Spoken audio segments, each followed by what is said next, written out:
Assalamualaikum warahmatullahi wabarakatuh. Innal hamdalillah nahmaduhu wa nasta'inuhu wa nastaghfiruh wa na'udzu billahi min syururi anfusina wa min sayyiati a'malina. Man yahdihillahu fala mudhillalah wa man yudlil fala hadiyalah. Ashhadu an la ilaha illallah wahdahu la syarikalah wa ashhadu anna Muhammadan abduhu wa rasuluh. Ya ayyuhalladzina amanu taqullaha haqqa tuqatih wa la tamutunna illa wa antum muslimun.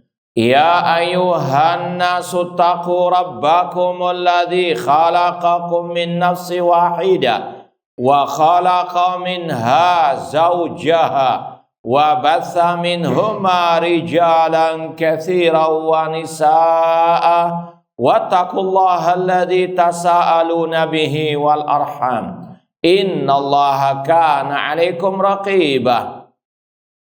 Ya ayyuhalladzina amanu taqullaha wa qulu qawlan sadida yuslih lakum a'malakum wa yaghfir lakum dhunubakum wa may yuti'illaha wa rasulahu faqad faza fawzan 'azima.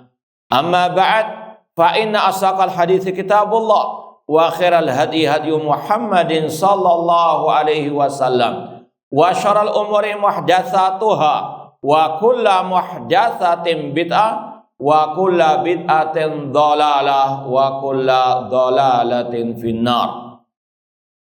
Ma'asal muslimin, ikhwani fillah wa akhwati, bapak-bapak, ibu-ibu, saudara-saudari rahimani wa rahimakumullah.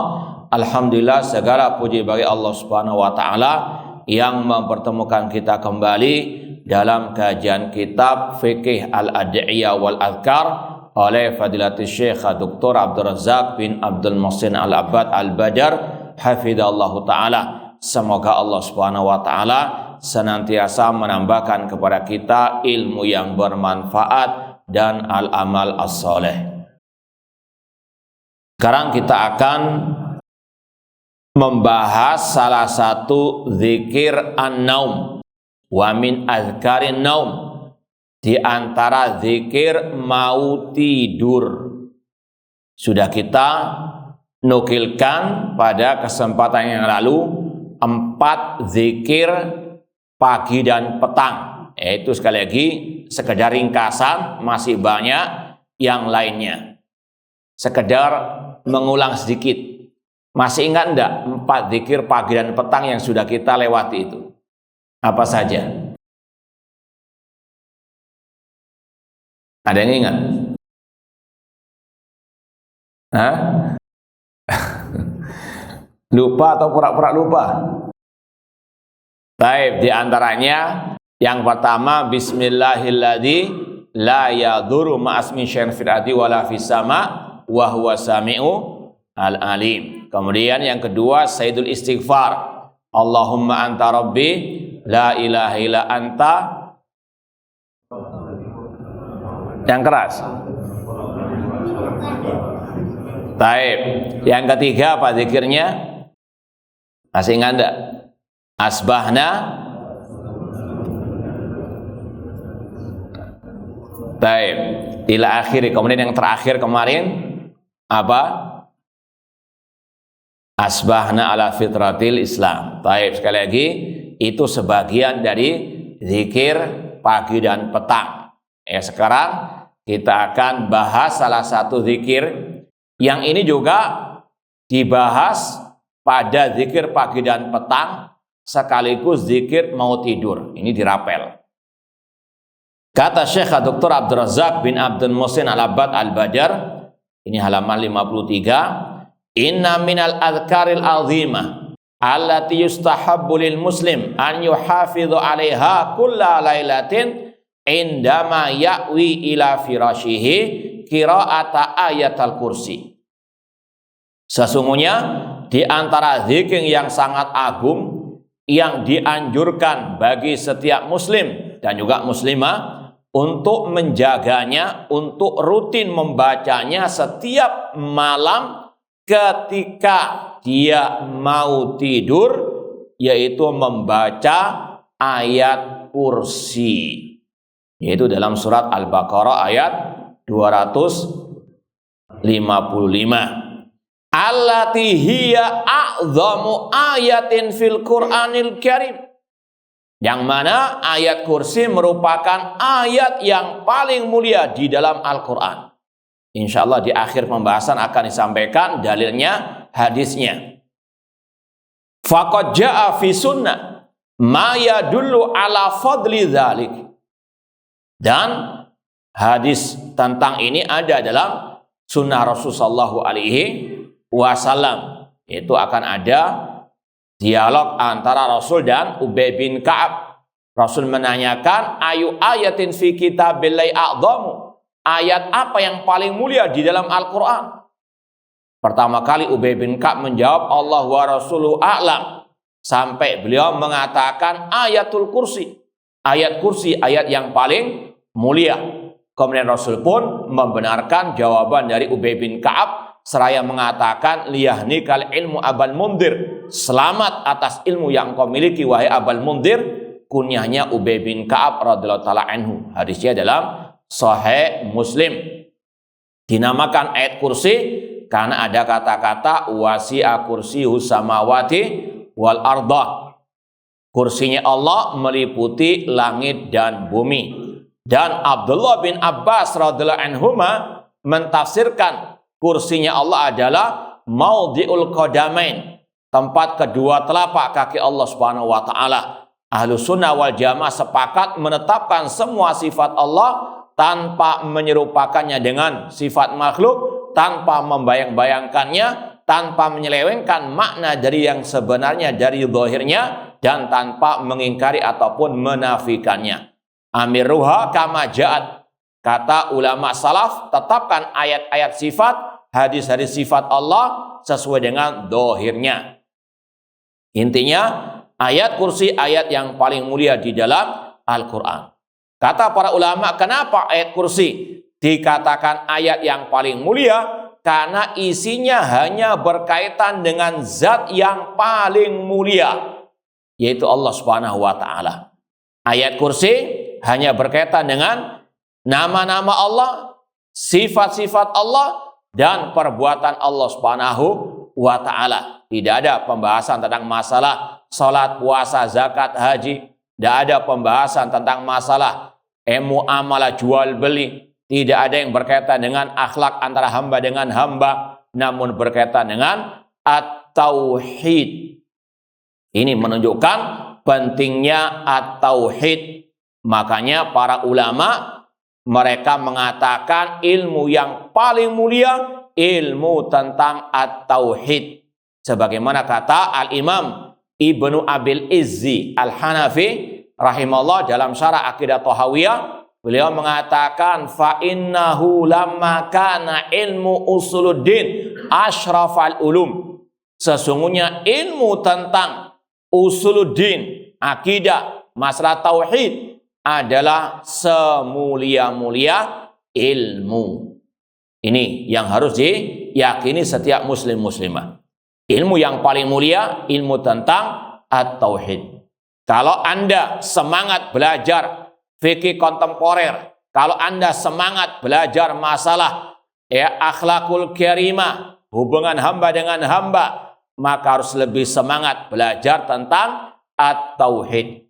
Kalau Anda sebagai dai, sebagai ustadz, semangat mengajarkan haramnya riba, maka harus juga semangat mengajarkan tauhid, melarang dari kesyirikan.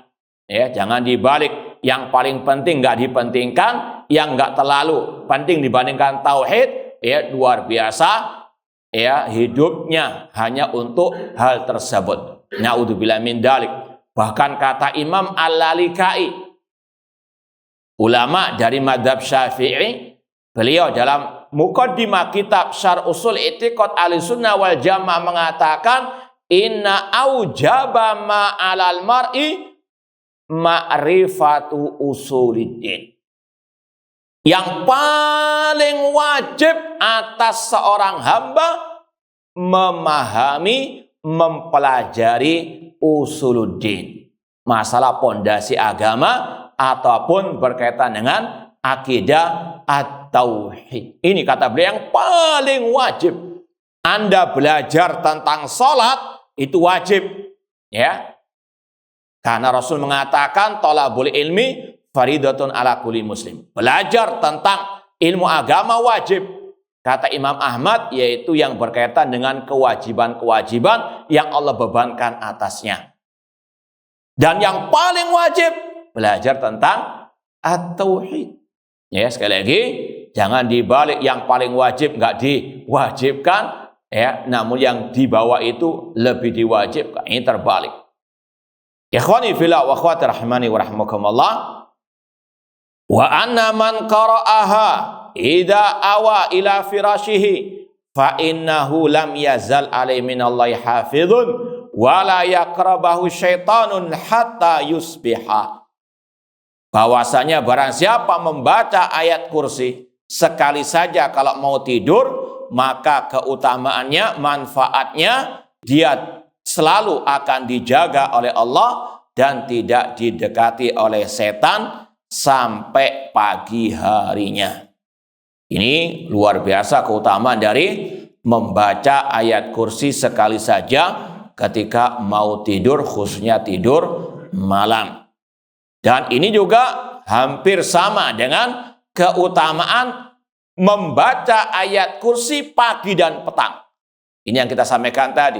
Kita rapel. Ini satu ya lafadz, namun gunanya untuk dua ya kondisi, pagi dan petang serta ketika mau tidur. Dalam hadis yang sahih Rasul mengatakan man qalaha hina yusbih ujira minal jinni hatta yumsiyah.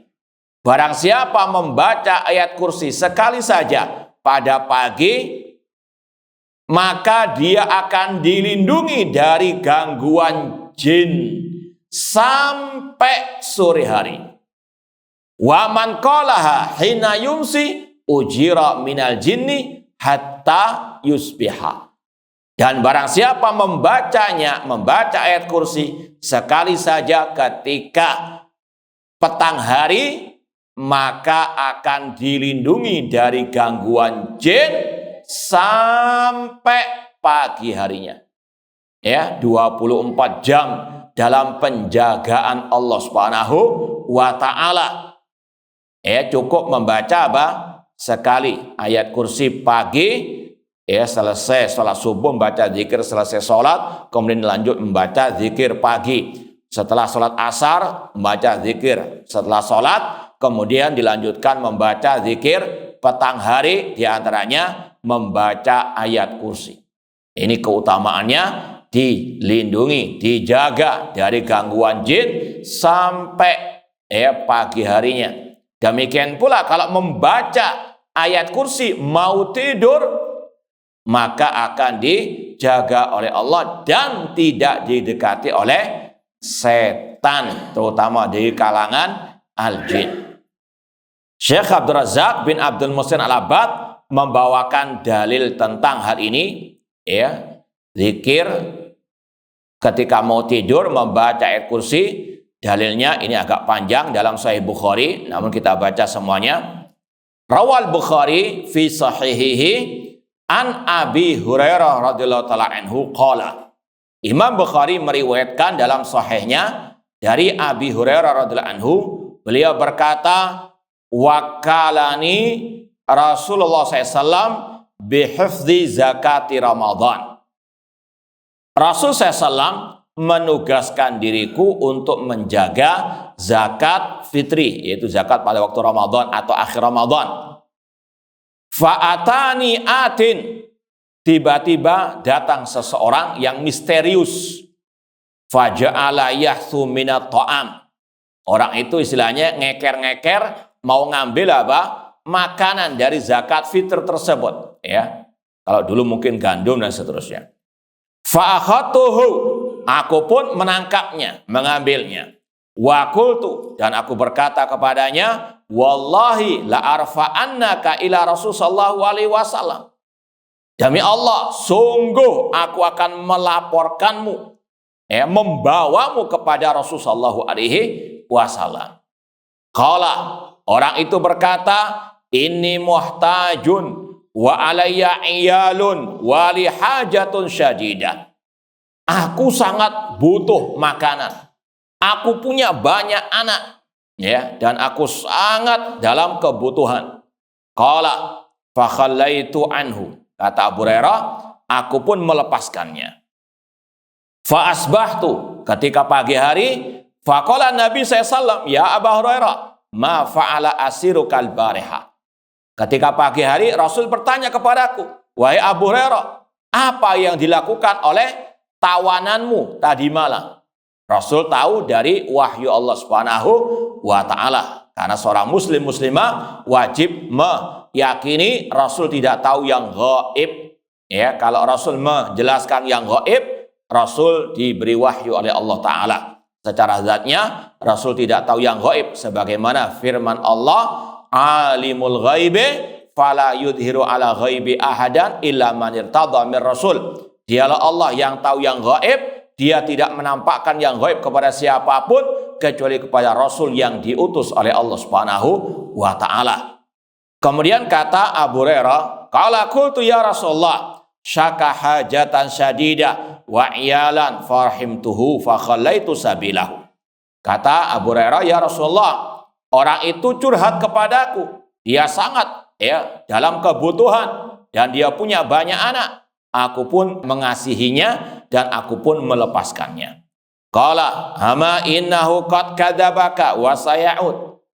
Kata Rasul, adapun orang itu dia telah berdusta kepadamu dan dia akan kembali. Sekali lagi, Rasul tahu yang telah terjadi dan yang akan terjadi lewat wahyu dari Allah Subhanahu wa Ta'ala. Allah juga berfirman memerintahkan kepada Nabi, qul la ya'lamu man fis samawati wal ardil ghaiba illallah. Katakan wahai Nabi Muhammad, tidak ada yang tahu yang gaib di langit maupun di bumi kecuali Allah Subhanahu wa Ta'ala. Terutama tentang masa yang akan datang, Rasul tidak tahu kecuali dari wahyu Allah Subhanahu wa Ta'ala. Makanya dalam beberapa kejadian Rasul juga tidak tahu, seperti ketika terjadinya tuduhan dusta kepada Aisyah, dikatakan Aisyah berselingkuh, Rasul pertama kali tidak tahu sampai turun ayat yang melepaskan tuduhan tersebut dari Aisyah radhiyallahu taala anha. Demikian pula banyak yang lainnya. Kemudian kata Rasul SAW tadi, sungguh dia akan kembali atau dia akan kembali. Fa'araftu anna saya'ud. Abu Hurairah pun yakin dengan sabda Rasul, dia pasti akan datang. Liqauli Rasul sallallahu alaihi wasallam. Ini para sahabat sami'na wa sadaqna kepada sabda Rasul. Apa yang dikatakan Rasul itu pasti benar, tidak ditentang oleh mereka dengan akal mereka, enggak pernah ngeyel. Inilah para sahabat Rasul sallallahu alaihi wasallam. Inna saya'ud farasatuhu, aku pun mengawasinya. Faja'a yasu minat ta'am, dan betul dia datang, istilahnya ngeker-ngeker atau mau mengambil makanan.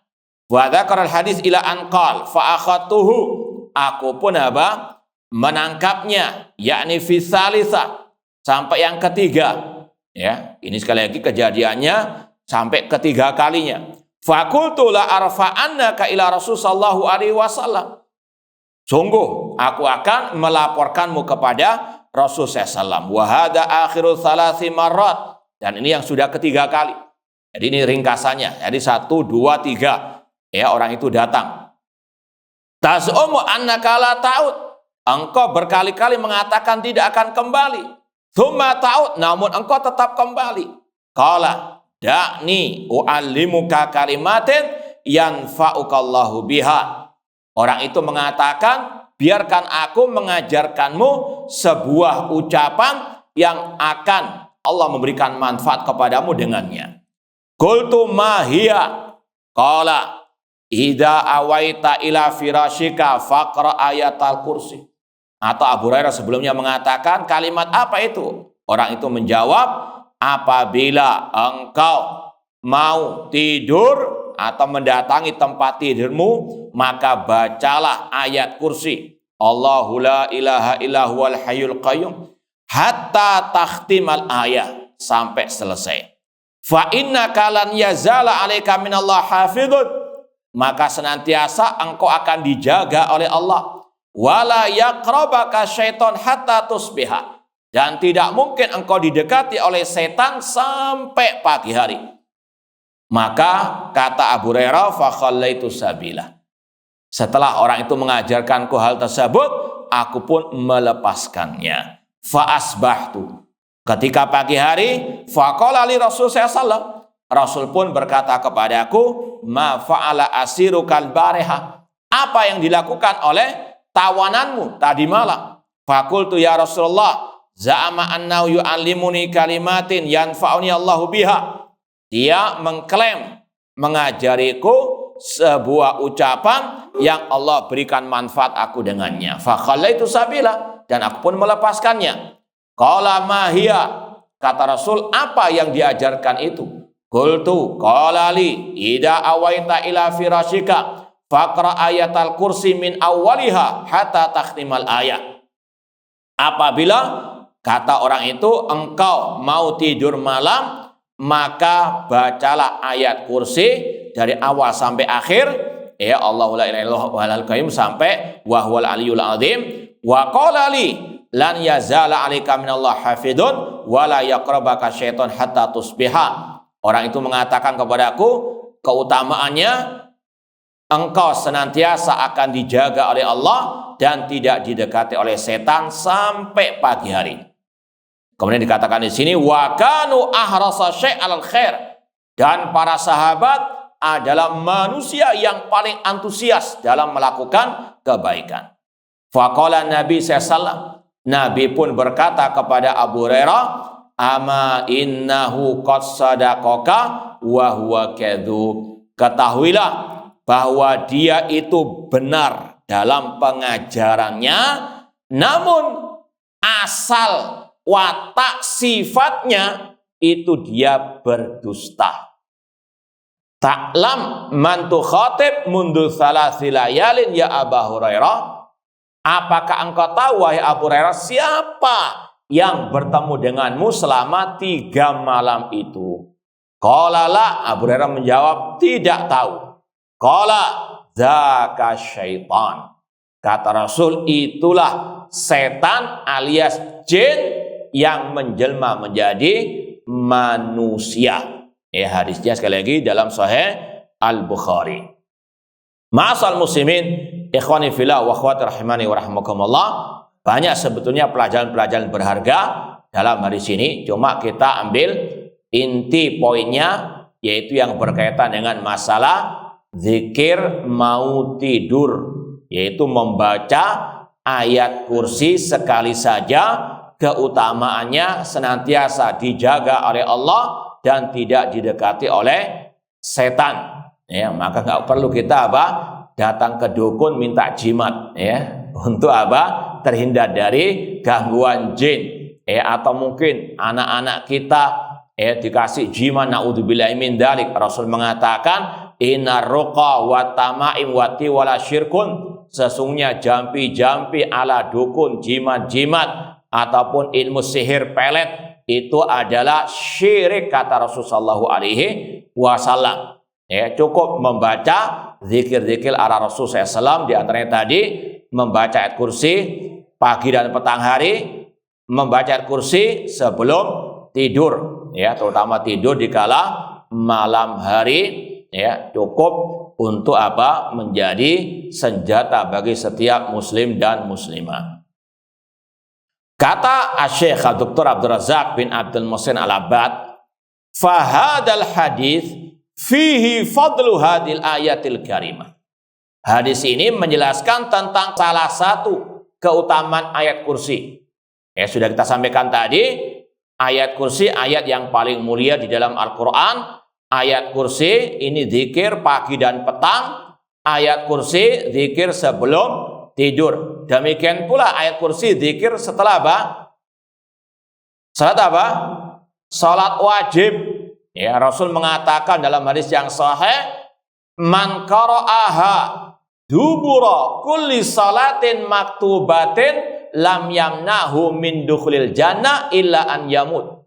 Kata Rasul, barang siapa membaca ayat kursi sekali saja setelah salat maktubah, artinya bukan salat sunnah. Salat sunnah nggak ada zikirnya setelah salat sunnah tersebut. Ya, yang ada setelah salat fardu. Barang siapa yang membaca ayat kursi sekali saja selesai salat fardu, maka tidak ada yang menghalanginya masuk surga kecuali kematiannya. Maknanya kata para ulama, insya Allah kalau orang itu selesai membaca ayat kursi selesai salat fardu, maka kalau dia mati akan masuk surga. Semoga Allah Subhanahu wa taala mengakhiri hidup kita dengan kalimat tauhid la ilaha illallah dengan husnul khatimah, dan semoga Allah memasukkan kita ke dalam surganya kelak. Kata Rasul, hadis ini ada keutamaan tentang ayat kursi, wa idhamu naf'iha, dan bagaimana manfaatnya yang sangat besar, wa syiddatu ta'thiriha fit taharrus minasyaitan wal wiqaya min syarrihi, dan bagaimana ayat kursi ini ya dampaknya yang sangat positif, yaitu melindungi manusia dari gangguan setan. Ya, cuma bukan dipajang di dinding, bukan dipajang di kendaraan, dibaca. Itu caranya. Ya, wa anna man qara'aha inda naumi hufidha wa kufiya walam yaqrabahu syaitan hatta yusbiha, dan barang siapa yang membacanya ketika mau tidur akan dijaga, dicukupi, dan tidak dekati oleh setan sampai pagi hari. Kemudian kata Syekh, wa dzalika anna hadhil ayatal karimah fiha min tauhidillah. Kenapa kok ayat ini di antara keutamanya bisa memberikan penjagaan dari Allah? Ya, artinya Allah akan menjaga orang itu dari gangguan setan karena ada pelajaran tauhid di dalamnya. Dan di antara benteng yang kokoh untuk menghadapi asyaitan, ya, dari kalangan jin maupun manusia, yaitu at-tauhid. Ya, dalilnya dalam surat An-Nahl 98 sampai 100. Fa idza qara'tal Qur'an fasta'id billahi minasyaitonir rajim. Surat An-Nahl 98, apabila engkau mau membaca Al-Qur'an, berlindunglah kepada Allah dari gangguan setan yang terkutuk. Kemudian ayat selanjutnya, innahu laisa lahu sultanun 'alal ladina amanu wa 'ala rabbihim yatawakkalun. Betul ya? Sesungguhnya setan tidak ada kekuasaan baginya atas orang-orang yang beriman, yang bertauhid, dan yang tidak berbuat syirik kepada Allah, dan dia bertawakal kepada Allah Subhanahu wa ta'ala. Ini dalil kata ulama at-tauhid, benteng yang sangat kokoh dari gangguan asyaitan. Ya, ini sekali lagi menunjukkan pentingnya tauhid. Maka setiap muslim muslimah wajib senantiasa belajar tentang at-tauhid dan tauhid, dan jangan pernah meninggalkan at-tauhid ilman wa amalan wa i'tiqadan, baik dari segi keyakinan, ilmu, amalan. Ya. Kemudian ayat selanjutnya yang ke-100, innama sultanuhu 'alal ladina yatawallawnahu walladina hum bihi musyrikun. Sesungguhnya setan hanya bisa mengganggu orang-orang yang berloyalitas kepada mereka dan yang berbuat syirik. Ini yang akan mudah diganggu oleh asyaitan. Na'udzubillahi min dzalik. Kata Syekh, ayat ini luar biasa keutamaannya, di antaranya karena di dalamnya ada tauhidillah, mengesahkan Allah. Ya Allahu la ilaha illa huwal hayyul qayyum la ta'khudhu sinatu wala naum. Dari awal sudah penggemblengan tauhid Allah. Artinya dzul uluhiyati wal ubudiyati ala khalqi jami'. Allah zat yang diibadai oleh makhluknya. Ditegaskan lagi la ilaha illallah, tidak ada sesembahan yang hak kecuali Allah. Ini penggemblengan tauhid sampai yang terakhir wa huwal aliyul azim, dan dia Allah maha tinggi. Kata ulama, tinggi zatnya di atas langit, tinggi kekuasaannya dan kedudukannya. Dari awal sampai akhir ayat kursi tentang at-tauhid, tauhid rububiyah, uluhiyah, dan tauhid asma was sifat. Dzalika anna hadil ayat al-karimah fiha min tauhidillah wa tamjidi wa ta'zimihi.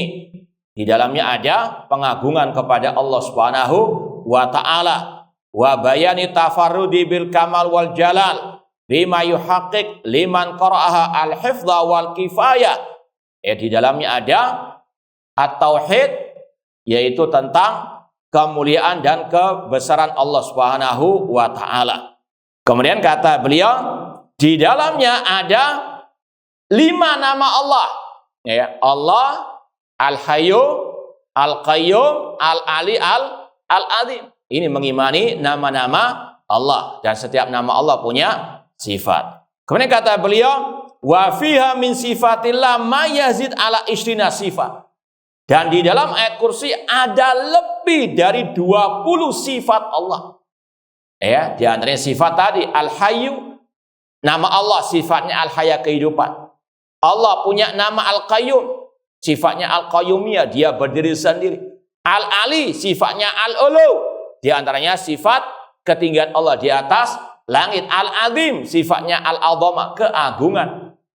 Allah juga punya sifat la ta'khudhu sinatu wala naum, tidak ditimpa rasa ngantuk maupun tidur, menunjukkan akan kesempurnaan kehidupan Allah Subhanahu wa ta'ala. Artinya banyak yang terkandung dari ayat kursi, dari sifat-sifat Allah. Wa qad budiat bi dzikri tafarrudillah bil uluhiyah wa butlani uluhiyati kulli man siwa. Dimulai ayat kursi dengan menyebutkan tentang keesaan Allah dalam al-uluhiyah, dan sekaligus membantah setiap yang disembah selain Allah. Karena dalam la ilaha illallah adalah an-nafyu, la ilaha, menafikan semua sesembahan selain Allah dan menetapkan hanya Allah satu-satunya sesembahan yang hak. Dzalika bi annallaha huwal haq wa anna ma yad'una min dunil batil. Yang demikian itu karena Allah satu-satunya sesembahan yang hak, dan selain Allah sesembahan yang batil. Taib. Masih panjang sebetulnya, ini karena berkaitan dengan tafsir ayat kursi. Kalau bisa dijelaskan panjang lebar sampai subuh lagi, karena luar biasa keagungannya. Banyak para ulama juga mengkhususkan kitab ataupun buku-buku yang berkaitan dengan tafsir ayat kursi. Taib. Sebelum kita tutup, ada pertanyaan, karena mungkin masih ada 5 menit lah kurang lebih. Soal jawab, kalau tidak ada kita lanjutkan sedikit ucapan Syekh Abdul Razak. Ya, kita mau barangkali ada tanya, nanti anak tutup ada pertanyaan. Tapi kalau tidak ada kita lanjutkan sedikit. Kata Syekh, "Tsumma dzikri hayatillahil kamila allati la yalhaquha fana."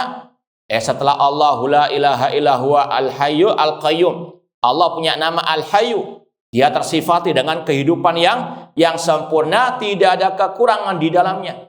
Kehidupan Allah tidak sama dengan kehidupan manusia. Kata-katanya sama, Allah punya kehidupan, manusia punya kehidupan, namun beda hakikatnya. Dan ini berlaku untuk semua sifat Allah. Allah punya nama As-Sami, sifatnya Allah punya pendengaran. Manusia punya pendengaran, namun beda hakikatnya. Maka dari sini kata para ulama, tidak ada kelaziman menetapkan sifat Allah berarti menyerupakan dengan makhluk, tidak ada. Ketika kita mengatakan Allah punya sifat wajah, tidak mengharuskan menyerupakan dengan wajah makhluk. Karena tadi Allah punya sifat kehidupan, manusia punya sifat kehidupan. Hakikatnya tidak sama. Kita tetapkan Allah punya sifat kehidupan yang sesuai dengan kebesarannya. Manusia punya sifat kehidupan sesuai dengan kekurangannya. Manusia punya sifat pendengaran, Allah punya sifat pendengaran, namun beda hakikatnya. Sifat pendengaran Allah sempurna, sifat pendengaran manusia apa? Penuh kekurangan. Allah mengatakan wa yabqa wajhu rabbika dzul jalali wal ikram. Kekallah wajah Rabbmu. Ahlus Sunnah mengatakan Allah punya sifat wajah tidak sama dengan wajah apa? Makhluk. Ya, sebagaimana kata Nu'aim bin Hammad, gurunya Imam Bukhari, wa laisa fi ma wasafallahu wa rasuluhu tashbih. Tidaklah mensifati Allah dengan apa yang Allah sifatkan dirinya dengannya, atau mensifatkan Allah dengan apa yang disifatkan oleh Rasulnya, tidaklah termasuk tasbih. Ya, menyerupakan Allah dengan makhluk. Sekedar menetapkan bukan berarti menyerupakan. Imam Ahmad mengatakan al-musyabbiha, kelompok yang menyerupakan Allah dengan makhluk, itu yang mengatakan yadun kayadi, tangan Allah sama dengan tanganku. Ya, wajhun kawajhi, wajah Allah sama dengan wajahku. Itu baru namanya menyerupakan. Dan itu hukumnya kufur akbar, kufur besar kalau mengatakan sifat Allah sama dengan sifat makhluk. Namun sekali lagi, sekedar menetapkan bukan berarti menyerupakan. Kemudian kata beliau, wa dzikru qayyumiyati subhana qiyamu binafsi wa qiyamu bitadbir umuri khalqi. Allah al-qayyum, sifatnya al-qayyumiyah, dia berdiri sendiri, dia tidak butuh kepada makhluk. Contoh misalnya, ketika Allah mengutus para malaikat, mengutus para rasul, bukan berarti Allah butuh kepada malaikat, kepada para rasul. Ketika Allah istawa tinggi di atas arsy, ar-Rahman ala arsy istawa, Allah tinggi di atas arsy, dalam 7 ayat Allah mengatakan demikian. Bukan berarti Allah butuh kepada arsy, karena Allah al-qayyum. Ini yang harus dipahami. Allahus samad, Allah tempat bergantung manusia, tidak butuh kepada makhluknya. Kemudian kata beliau lagi, wa dzikru tanazzuhi subhana an sifatin naqsi kasina wan naum, dan Allah mensucikan dirinya dari sifat-sifat yang tidak layak, di antaranya sifat tidur dan sifat ngantuk, ya. Wa bayani siati mulki subhana, dan bahwasanya Allah luas kekuasaannya, lahu ma fis samawati wa ma fil ard. Kemudian kata Allah, man dzalladzi yashfa'u indahu illa bi'idn. Siapakah yang bisa memberikan syafaat di sisi Allah kecuali dengan seizin dari Allah? Kita wajib meyakini syafaat di hari kiamat itu milik Allah. Qul lillahi syafa'atu jami'ah. Katakanlah semua syafaat itu milik Allah. Ya, maka minta kepada Allah, ya Allah, berikan aku syafaat nabimu. Jangan mengatakan ya Rasulullah berikan syafaatmu kepadaku. Ini syirik kepada Allah. Sebagaimana orang mengatakan ya Rasulullah sembuhkan aku. Boleh enggak? Rasul saja mengajarkan kita doa Allah masfini, ya Allah sembuhkan aku. Ya, Rasul mengajarkan kita minta kesembuhan kepada Allah, bukan kita minta kesembuhan kepada Rasulullah. Demikian pula syafaat di hari kiamat. Kalau kita berdoa sekarang, minta kepada Allah, ya Allah berikan aku syafaat nabimu. Karena man dzalladzi yashfa'u indahu illa bi'idzni. Siapa yang bisa memberikan syafaat di sisi Allah kecuali dengan seizin dari Allah Subhanahu wa taala. Kemudian kata Syekh, wa anna jami'a man fis samawati wal ardi abidun lahu dakhiluna tahta qari wa sultani. Semua yang ada di atas muka bumi ini, bahkan yang di langit, itu adalah hamba-hamba, makhluk-makhluk ciptaan Allah di bawah kekuasaan Allah Subhanahu wa taala. Wa dzakara min adillati azamati anna la yumkin li ahadin minal khalqi an yashfa indahu subhana illa min ba'di idzni. Dan Allah menyebutkan tentang bukti-bukti keagungannya, yaitu di antaranya tadi, tidak ada yang bisa memberikan syafaat di sisinya kecuali dengan seizin dari Allah Subhanahu wa taala. Wa fiha isbatu sifatil ilmi lillah, dan juga di dalam ayat kursi ada penjelasan tentang sifat ilmu. Ya'lamu ma baina aydihim wa ma khalfahum. Dia Allah yang Maha tahu apa yang di depan mereka dan apa yang di belakang mereka. Masa depan mereka, masa lalu mereka, Allah mengetahui semuanya. Wa anna ilmu subhanahu muhitun bi kulli ma'lum, dan ilmunya Allah meliputi segala sesuatu. Fa huwa ya'lam ma kana wa ma sayakun wa ma lam yakun law kana kaifa yakun, dan Allah Maha tahu apa yang telah terjadi, apa yang sedang terjadi, bahkan apa yang tidak terjadi seandainya terjadi, dan bagaimana kejadiannya. Allah bi kulli syai'in alim. Allah Maha mengetahui segala-galanya.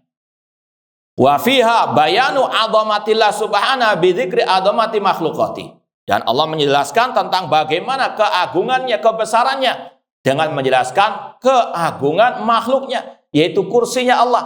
Kursinya Allah meliputi langit dan bumi. Apa maknanya? Bahwasanya tadi kursinya Allah, tempat kedua telapak kaki Allah, lebih besar dari langit dan bumi. Dalam hadis yang sahih, Rasul mengatakan fadl kursi ala samawati sab'a kahalqatin mulqa ala ardil falah.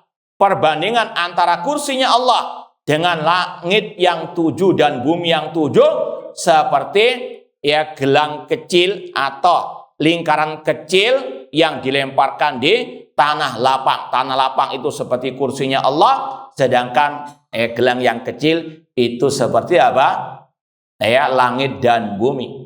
Demikian pula kata Rasul, arsy-Nya Allah jika dibandingkan dengan kursinya Allah, sebagaimana tadi, arsy-Nya Allah seperti tanah lapang yang luas sekali, sedangkan kursinya Allah seperti lingkaran besi yang kecil. Ini menunjukkan tentang keagungan Allah. Keagungan makhluknya menunjukkan akan keagungan Sang Penciptanya. Dan tadi ayatnya ditutup dengan nama Allah Al-Aliyu Al-Azim. Allah Maha Tinggi, tinggi dengan zatnya. Allah di atas aras, Allah di atas langit.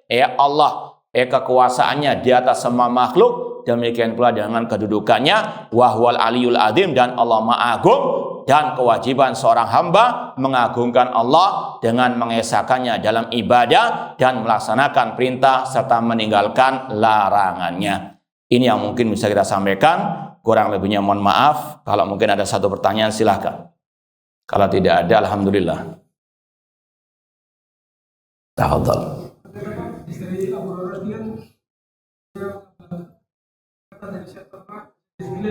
Oh iya, baik. Ini pertanyaan bagus sekali. Sebenarnya mau kita sampaikan, cuma ini panjang bahasanya.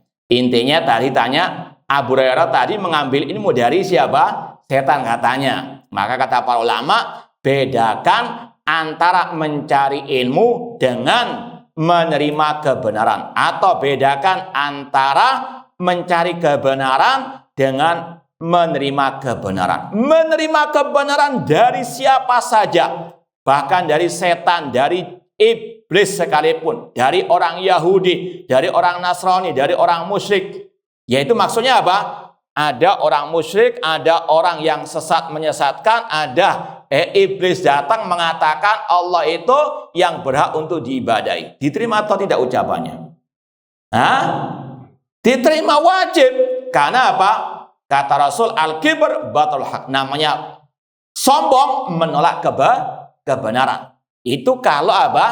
Dia datang. Ini Abu Hurairah yang mendatangi setan atau setan yang mendatangi Abu Hurairah? Setan yang mendatangi Abu Hurairah mengajarkan kebenaran, dan itu pun yang membenarkan Rasulullah SAW. Kebenaran diterima dari siapapun. Namun mencari kebenaran hanya dari ahlul haq, dari ahlus sunnah wal jamaah yang paham akidah yang sahihah, yang paham tentang ilmu agama. Paham? Karena Rasul SAW mengatakan, man sami'a ahadukum bid-dajjal falyan'a anhu. Barang siapa yang mendengar tentang keluarnya Dajjal, menjauh darinya. Bukan malah apa? Bermajlis dengan Dajjal. Ini menunjukkan, kata ulama, bedanya mencari kebenaran itu nggak boleh dari sembarang orang, namun dari yang ahlinya. Fas'alu ahla dzikri in kuntum la ta'lamun. Dan ulama salaf sepakat mengatakan, la tujalisu ahlal ahwa. Jangan duduk bermajlis dengan ahlil ahwa yang menyimpang dari akidah Rasul, dari akidah para sahabat Rasul SAW. Ulama salaf yang bernama Muhammad bin Sirin dari kalangan tabi'in mengatakan, inna hadal ilma dinun fanduru amman ta'khuna dinakum. Ilmu agama ini adalah agama itu sendiri, maka pilihlah selektiflah dalam menimba ilmu agama. Ini kaidah dari para ulama, menerima kebenaran dari siapapun ya, namun mencari kebenaran harus dari yang tadi berakidah salaf yang di atas manhaj yang benar. Wallahu taala alam. Ini yang mungkin bisa kita sampaikan, kurang lebihnya mohon maaf. Wa jazakumullahu khairan. Aqulu qouli hada wa akhiru da'wana anil hamdulillahirabbil alamin. Wassalamualaikum warahmatullahi wabarakatuh.